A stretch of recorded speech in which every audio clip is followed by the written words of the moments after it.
दोस्तों, supreme court ने CrPC की धारा 319 के तहत ट्रायल के दौरान जोड़े गए आरोपी को जमानत देने के लिए एक नियम बनाया।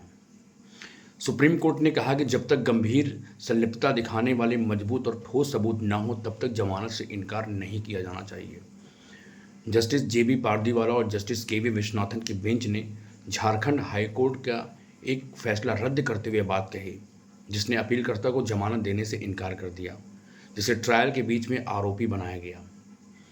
जब किसी व्यक्ति को सीआरपीसी की धारा 319 के तहत आरोपी के तौर पर जोड़ा जाता है और उस व्यक्ति को आखिरकार गिरफ्तार किया जाता है, तो वह जमानत के लिए अर्जी देता है। कोर्ट को उसकी जमानत याचिका पर विचार करते समय उस अपराध में उसकी संलिप्तता की सिर्फ संभावना के बजाय मजबूत और ठोस सबूतों पर विचार करना चाहिए।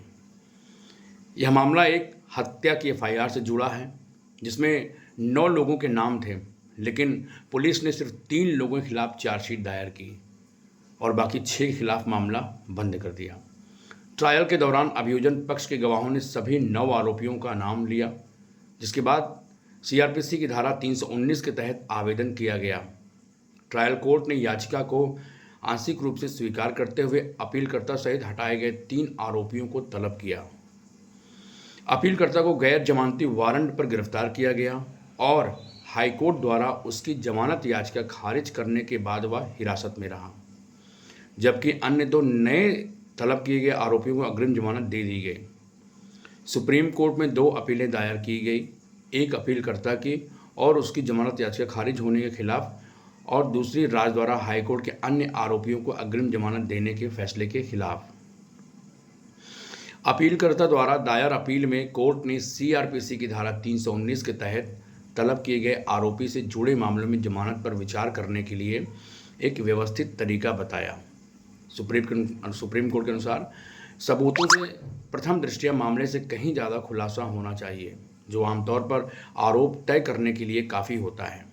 साथ ही इसे संतुष्टि के उस उच्च स्तर को पूरा करने की जरूरत नहीं है।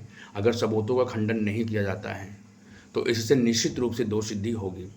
हालांकि आरोपी को मिलीभगत को दिखाने वाले मजबूत और ठोस सबूत होने चाहिए, जो लगातार हिरासत को सही ठहराते हों।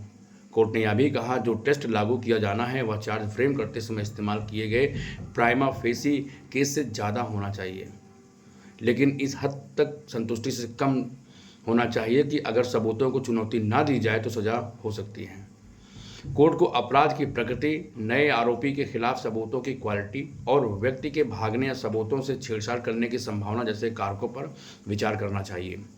दूसरे शब्दों में अगर बात कहें तो कोर्ट को संतुष्ट होना चाहिए कि व्यक्ति की मिलीभगत के मजबूत और ठोस सबूत हैं, यानी मूल आरोपी के खिलाफ चार्ज फ्रेम करने के लिए जरूरी सबूतों से कहीं ज़्यादा। इसलिए अपील मंजूर कर ली गई थी और अपीलकर्ता को जमानत पर रिहा करने का निर्देश दिया गया।